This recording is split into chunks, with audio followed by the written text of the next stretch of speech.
identitasnya di G itu pasti dibawa ke identitasnya di aksen. Ya, kita cek sama. Sifat pertama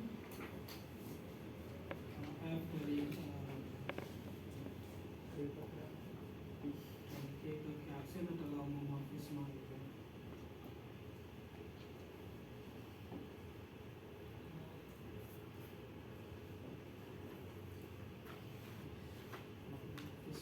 Kita punya maka nanti sifat yang pertama F E G itu adalah identitas dari G aksen.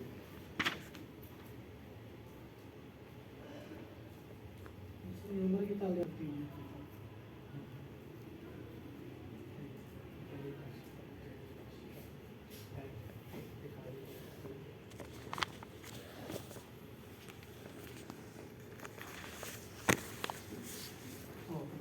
Proof of properties 1 and 2 are identical with the proof of properties 1 and 2 of isomorphism. Ya, ada sifat yang mendahului.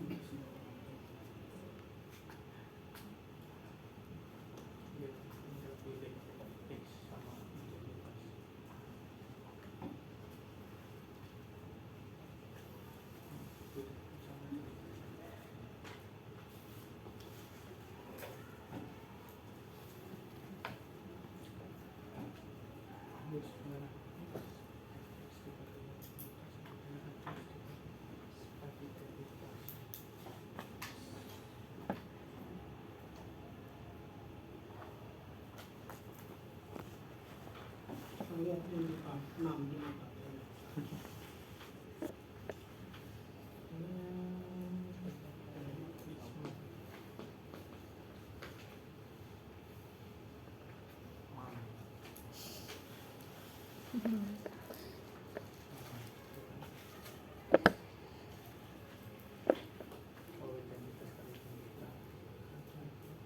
Kita memecah gitu ya, kita memecah identitas itu sebagai identitas kali identitas. Jebakannya memang seolah-olah mungkin ini gitu ya, bahwa untuk setiap X anggota G kita memang punya X E G itu sama dengan X gitu ya. Berarti kita punya F X E G itu sama dengan X gitu ya. Sehingga kita punya apa di sini? Fx F E G itu sama dengan Fx gitu. Ya. Sehingga dari sini kita punya F E G sama dengan ya, di sini berarti Fx inverse gitu ya. Dengan Fx gitu ya. Sehingga kita punya F E G itu sama dengan E aksen. Ya. Itu juga bisa gitu ya, seperti ini boleh ya. Kalau yang dibuktinya isomorfisme tadi itu X nya diganti EG gitu aja yang apa di buktinya isomorfisme tadi gitu ya. Dan sifat yang kedua itu juga lumayan powerful gitu ya. Setiap X anggota dari G itu nanti Fx pangkat N itu akan sama dengan Fx dipangkatkan N gitu ya. Itu setiap N anggota bahkan bilangan bulat gitu, bukan hanya bilangan asli ya. Nah, ya saya berikan ilustrasinya untuk yang bilangan asli saja, nanti yang 0 dan negatif sambil saudara recall apa artinya pangkat kalau 0 dan negatif gitu ya. Jadi kalau N nya lebih dari 0 kita punya Fx pangkat N ini sama dengan Fx dan X gitu ya. X ini sebanyak N kali gitu ya. Jadi tidak lain sama dengan Fx gitu ya. Dan seterusnya dengan Fx ini juga sebanyak N kali. Jadi ini sama dengan Fx dipangkatkan dengan N. Ya, itu kalau N-nya positif. Nah, kalau N-nya negatif, cek sendiri nanti bagaimana buktinya.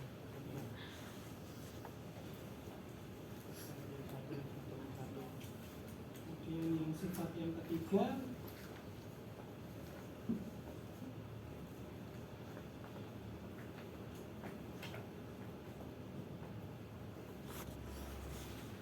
untuk order G berhingga, maka itu ya, order dari petanya G itu membagi ordernya G, awas tidak sama gitu ya. Jangan dibilang order PG sama dengan order G, tidak gitu ya. Kemudian kalau if G is infinite gitu ya, maka ya kita punya kalau order G-nya tanya gitu ya, order G-nya tanya, maka order dari PG itu membagi order G dan membagi order dari PG besar gitu ya. PG besar berarti ya range-nya gitu ya, range dari fungsinya gitu. Nah itu bisa saudara cek sendiri gitu ya. Nah yang penting itu justru yang 4, 5, dan 6 gitu. 4 nanti kita sekalian buktikan bahwa dia adalah normal, bukan hanya subgroup saja, tapi dia juga normal gitu. Kemudian PA sama dengan PB jika A kernel P sama dengan B kernel P gitu ya. Kita lihat apa yang bisa kita peroleh kalau kasusnya seperti itu gitu ya. FA atau Fx sama dengan Fy gitu ya. Jadi kalau kita punya Fx sama dengan Fy, ini artinya tadi inverse sudah masuk belum ya, inverse yang menggunakan sifat yang ini gitu ya. Kita pakai fakta yang nomor 2 gitu ya. Jadi jika n sama dengan n1 dari nomor 2, kita kan punya Fx inverse itu sama dengan Fx di inverse kan gitu ya, dari poin yang nomor 2. Karena kan n-nya kan itu sembarang bilangan bulat tuh. Nah kalau n-nya diganti min 1 kan kita jadinya punya seperti itu ya, bahwa f dari x inverse itu sama dengan inverse dari fx gitu ya. Ini berlaku untuk setiap x gitu. Nah sehingga kalau kita punya fx sama dengan fy, ini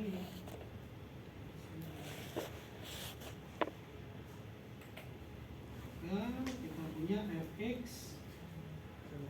fy inverse ini sama dengan identitasnya apa? G atau G aksen?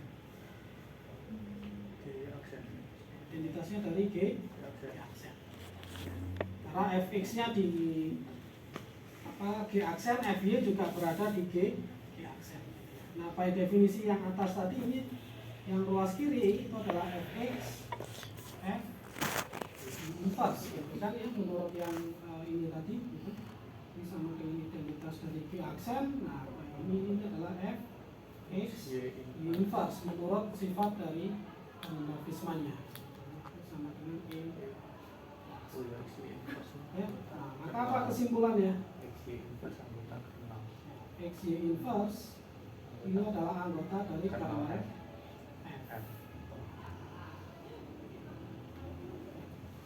Xy inverse adalah anggota dari kernel F. Nah, menurut sifat di bab 7 gitu ya, kalau kita punya Xy inverse anggota dari kernel F, kita akan punya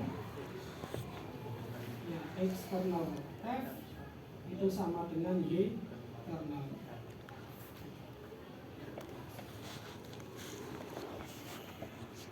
Kalau saudara kita pakai dulu, walaupun belum kita buktikan ya, kita pakai fakta bahwa kernel F itu adalah subgroup gitu ya. Jadi dari situ kita bisa menyimpulkan bahwa X kernel F itu sama dengan Y kernel F.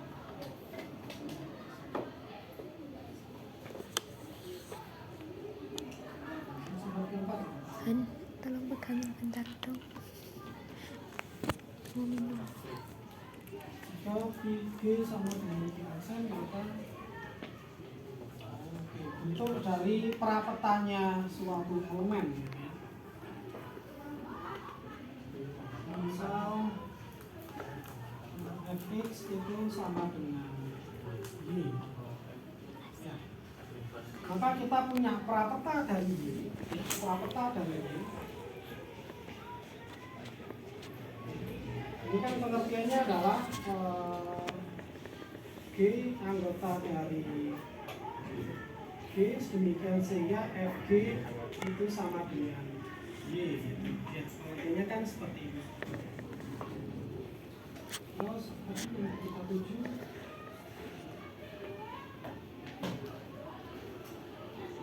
atau sama dengan G kernel V. V.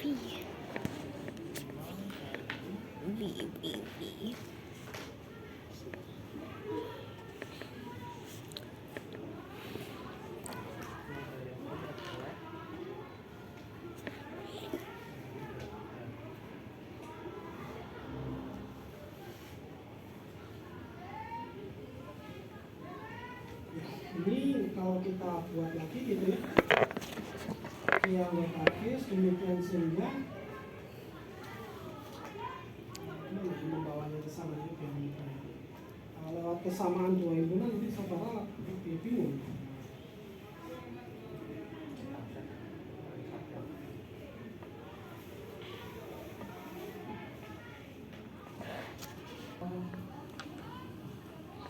G itu adalah anggota dari F inverse. Ini. Ya, jadi G-nya adalah anggota dari prapetanya. Ini kan berarti maka kita punya Fg akan sama dengan Y kan ya? Sementara Y sendiri itu sama dengan Fx kan? Kan ini tadi kita berangkatnya ini dulu.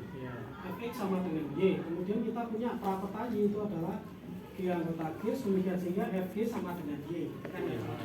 Artinya kalau G adalah anggota dari prapetanya Y, berarti kan Fg sama dengan Y. Di lain pihak, Y itu sama dengan Fx. Jadi kita punya Fg itu sama dengan Fx. Menurut yang atas tadi,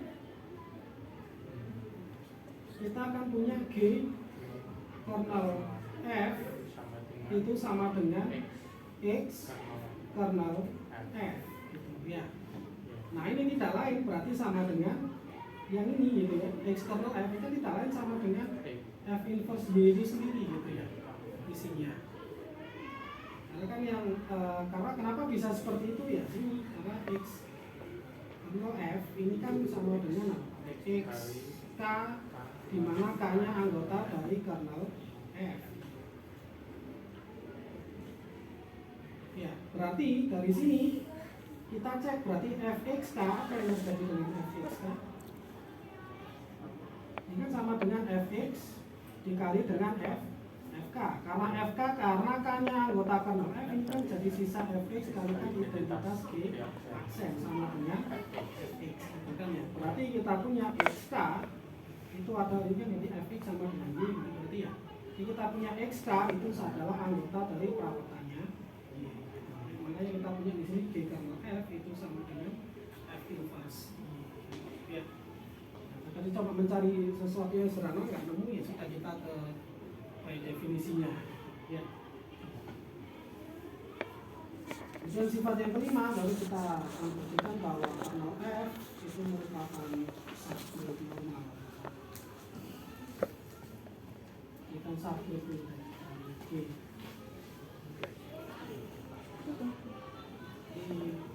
Kita buktikan dulu kernel F-nya tidak kosong. Tidak kosong karena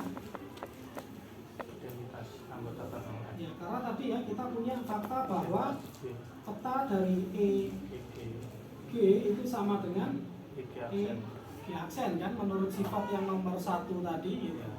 Kan ada sifat identitas ini artinya berarti G itu adalah anggota dari kernel F. Ya, tadi kernel F adalah semua elemen yang dipetakan ke identitasnya G aksen. Kita punya EG ternyata dipetakan ke identitasnya G aksen. Jadi kita punya EG anggota dari di kernel F-nya tidak kosong.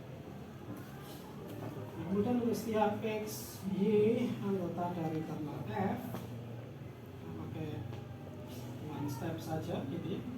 F dari X, Y inverse by definisi ini sama dengan Fx dioperasikan dengan F Y inverse gitu ya. ini sama dengan fx.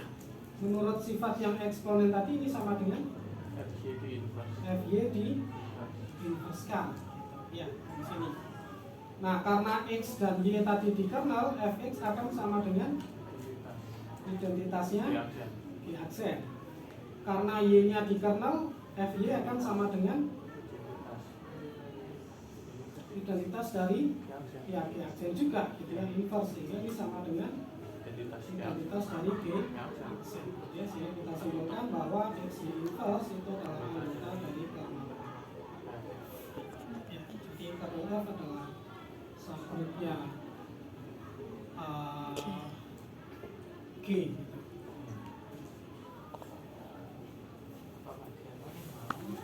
Normal atau tidak ya kita cek dulu gitu ya.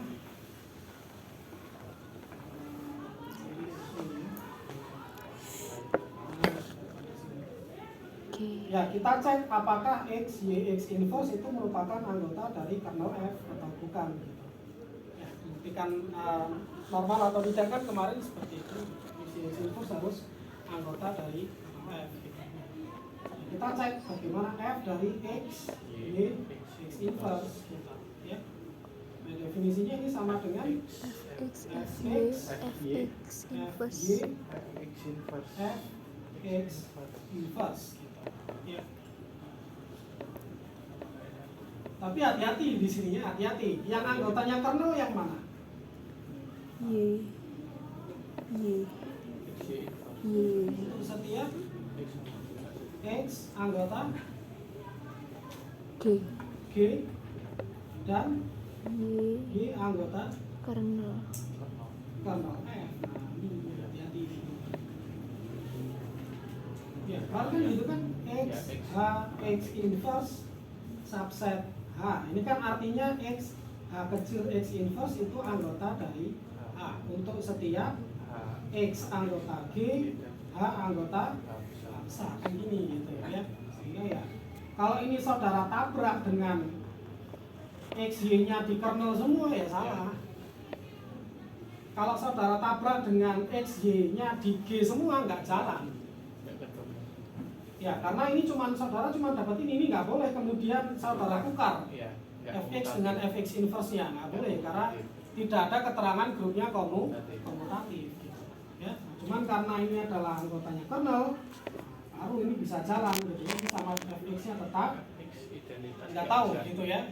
Nah, kemudian fy-nya adalah ini identitas di G aksen karena y-nya anggota dari kernel. Ya, yang sini ini jadi fx di inverse gitu. Nah, baru kita gunakan sifatnya identitas ya. Yang ini kita kerjakan dulu berarti sama dengan fx. Yang ini adalah fx inverse. Baru ini sama dengan G aksen.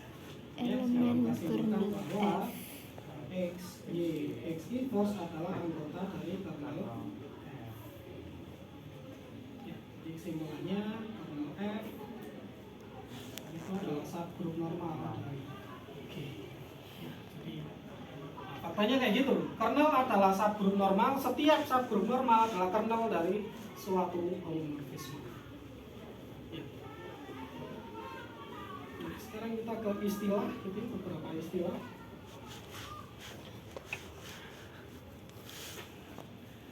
Jadi kalau F dari G ke G aksen adalah homomorfisme.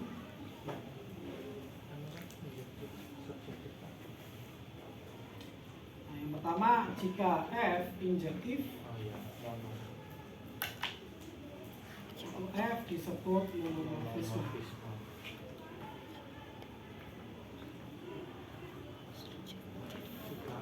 Kemudian kalau F-nya ini surjektif, maka F-nya nanti kita sebut sebagai epimorfisme. Ketiga, kalau F-nya nanti bijektif, berarti injektif sekaligus surjektif gitu ya, maka F-nya kita sebut sebagai isomorfisme. Itu istilahnya. Nah, sehingga yang nomor 8 tadi gitu ya, nomor 8 tadi ini ya, sebenarnya dia punya nama khusus gitu ya. Pi, fungsi pi yang kayak gini tuh punya nama khusus gitu ya. Kita sebut dengan epimorfisma kanonik gitu. Ada juga yang menyebut sebagai homomorfisma natural, ada yang menyebut epimorfisma natural. Karena dia memang subjektif gitu, yang nomor 8. Nah, karena ini grup, kita punya satu teorema yang cukup berguna untuk membuktikan yang poin 1. Jadi poin 1 itu bisa kita buktikan melalui kernelnya. Itu lebih sederhana dibandingkan kita membuktikan prosedural seperti biasanya. Ya, teoremanya F dari G ke G aksen gitu ya, ini merupakan monomorfisme.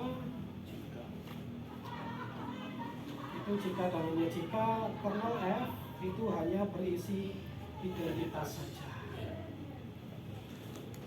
Ya, jadi faktanya sebenarnya kita sudah punya di atas gitu ya.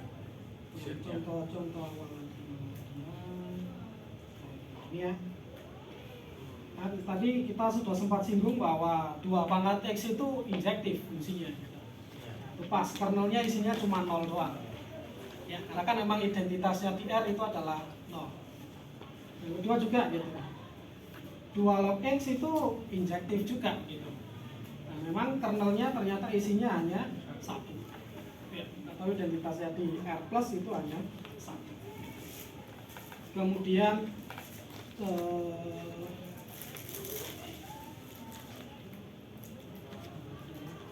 nah ini ya.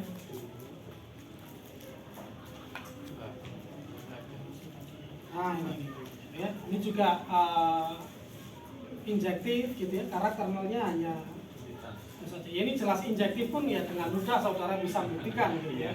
Kalau fx sama dengan fx sama dengan fy ya sudah, x sama dengan y, memang pada definisinya juga gitu ya. Itu juga memang kernelnya memang hanya berisi identitas. Ya. Sekarang kita cek ya.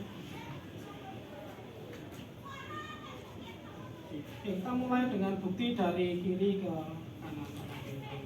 Jadi diketahui F-nya monomorfisme.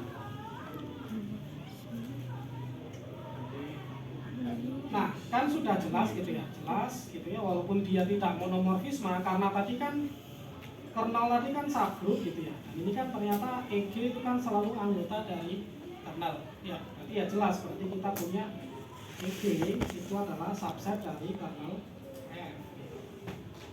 Ya, jelas karena identitas itu selalu anggota dari kernel. Ya, nanti tinggal dibuktikan bahwa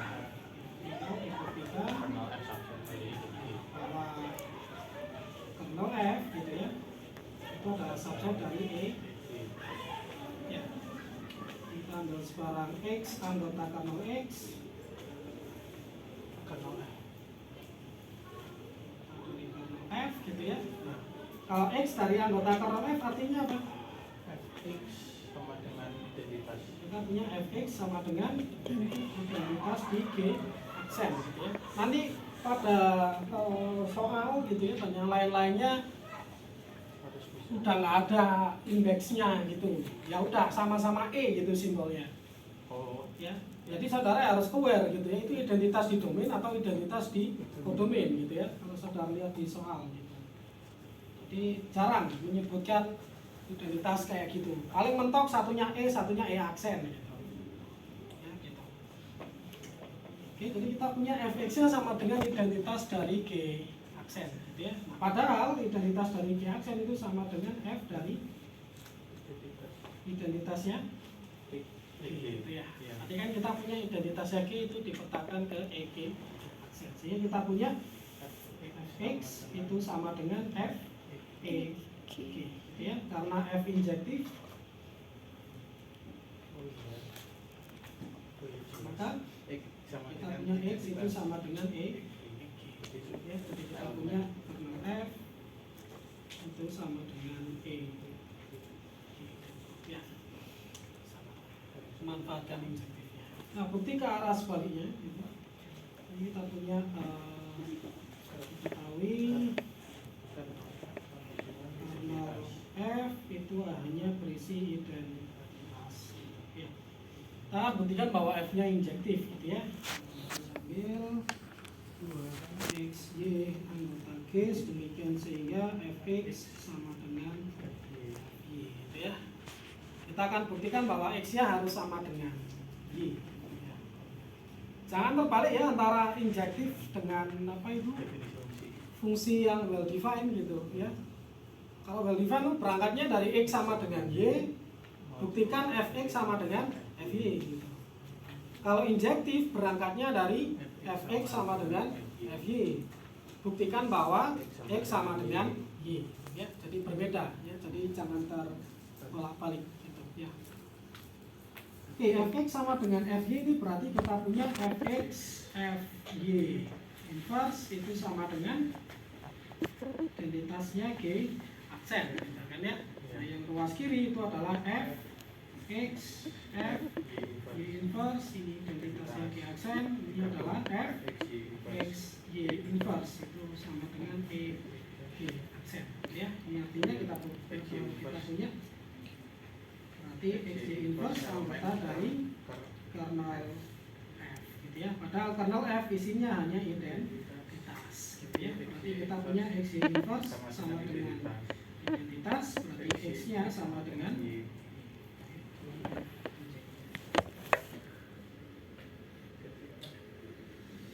jadi ini satu alat yang cukup berguna gitu ya. Ternyata kita membuktikan injektif itu bisa lewat kernelnya. Ya terserah saudara mana yang lebih mudah, yang penting sudah ada dua alternatif gitu kalau diminta membuktikan suatu homomorfisme itu injektif.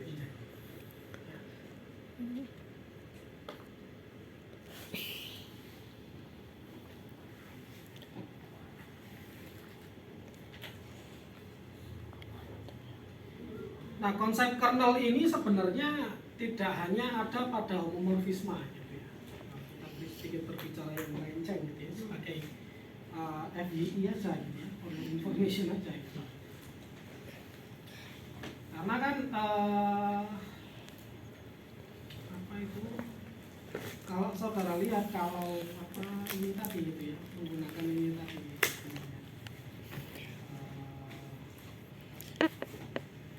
Jadi kita bisa mendefinisikan gitu ya kernel f gitu. Kalau f dari a ke b ini fungsi biasa saja gitu, hanya suatu fungsi gitu. Nah nanti kita mendefinisikan kernel f gitu ya. Kernel f itu kita definisikannya seperti ini gitu. X anggota a demikian sehingga fx sama dengan f. Ya, kita mendefinisikannya seperti itu.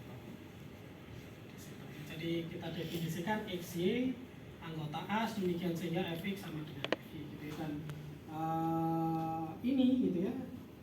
Nah ini kita bahas gitu ya. Ini merupakan relasi ekuivalen.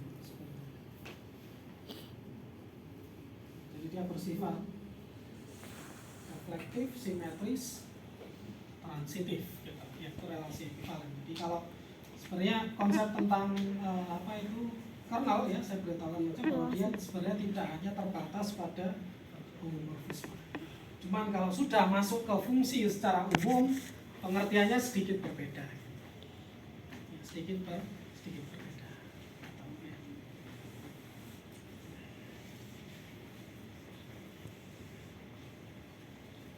Karena kan kalau di fungsi secara umum ya kita nggak bisa bicara identitas, nggak bisa bicara operasi gitu ya. Kita nggak bisa gitu ya bicara ini seperti itu. Tapi ini pengetahuan saja gitu ya. Nah, nanti kita lihat kelanjutannya. Wow. Ini sifat subgroup gitu ya, sifat subgroup di bawah suatu homomorfisme gitu.